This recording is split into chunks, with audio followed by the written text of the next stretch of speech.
The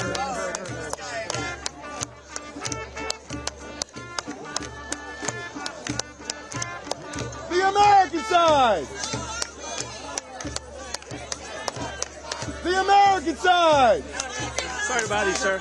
Name's Eric Cox. The American side! I'll take a water. Thank you very much. Let's be on the side of love. Yes, ma'am. Yes, ma'am. My name is Eric Cox. I'm with Reuters International News. I have a lot of clients across the globe, Fox News, a number of others. I just wanted to talk to you briefly because it seems like you might be one of the only people who feels differently than some of the other people out here. So what brought you out today? What brought me out here today is seeing the amount of hatred, intolerance, and violence that have been enacted on people who are loving their country, who pledge their allegiance to this nation, who bleed red, white, and blue, who are proud American patriots. I think that's absolutely intolerable and inexcusable and something we should never stand for. I've personally been assaulted for holding an American flag. I've had the flag attempted to be ripped out of my hand and the flag broken in half. I think that's shameful. I've seen people threaten death on ice stations, telling they're going to be dead in 2 years, they're going to be kidnapped, they're going to be assaulted.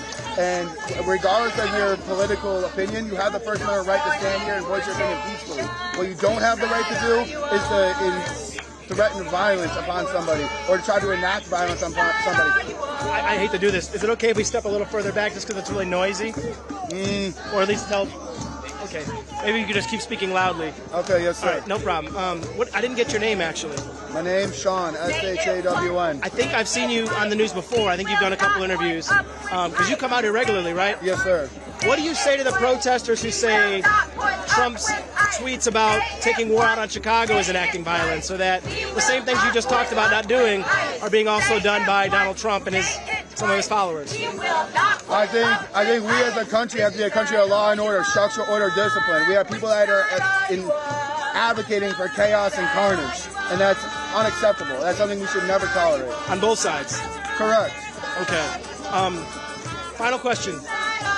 I don't know if you heard about the raid in South Shore the other day. It's a neighborhood in Chicago, South Side, relatively poor community, 37 people arrested. Yeah, the apartment complex. Yes, I'm well aware of that. Yeah, I went there yesterday. It seems like they might have zip-tied some children for a short period of time. Some of them were naked.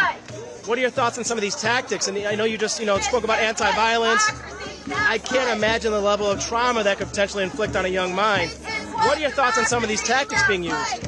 So you got Tren de Aragua, TDA members that were known to be inside that apartment complex. You have people that have committed carnage on communities, chaos on communities, violence on communities. But not the children. People that are carnage, chaos, and violence is generational. It affects everybody in that apartment complex. But the question was about the children and the tactics used to zip-tie children who are naked. If you have children that are being harm committed on them by Tren de Aragua, that's something that should be stopped immediately.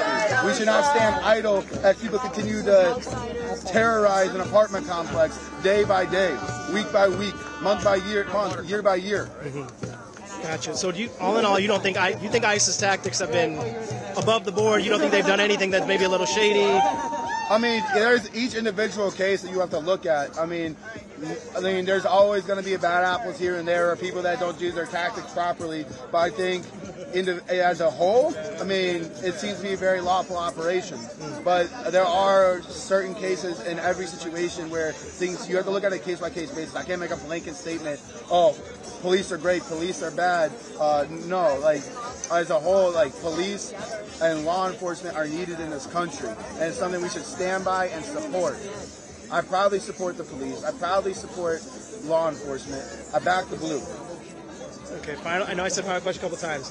The point I'm really trying to drive home, and I'm trying to kind of just ask about is, obviously I know about, you mentioned the gang members, but for innocent children, let's say, if you have a niece or nephew or even a child, you look relatively young, so I don't know, but if you commit a crime, does that mean that they should also then be subjected to any sort of traumatic experience? Is that policing? So I think that's too vague of a question. When you say should they be subjected to traumatic experience, that's too zip-tied in the middle of the night.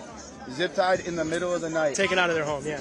I think if there isn't any proof that somebody was an illegal immigrant and they weren't actively engaging in a violent act or trying to prevent law enforcement from conducting their operations, then yeah, they should not be zip tied. But if you're actively preventing law enforcement from doing their job, you're obstructing them, you're trying to attack them, you're an illegal, then yes, it's all fair game. Thank you so much. I'm only asking tough questions because I know that's what a lot of people have been wondering about. But Sean, thank you so much for your time. I really appreciate it, man. Yes, Take sir. care. Thank you. Have a good rest of your day. You too.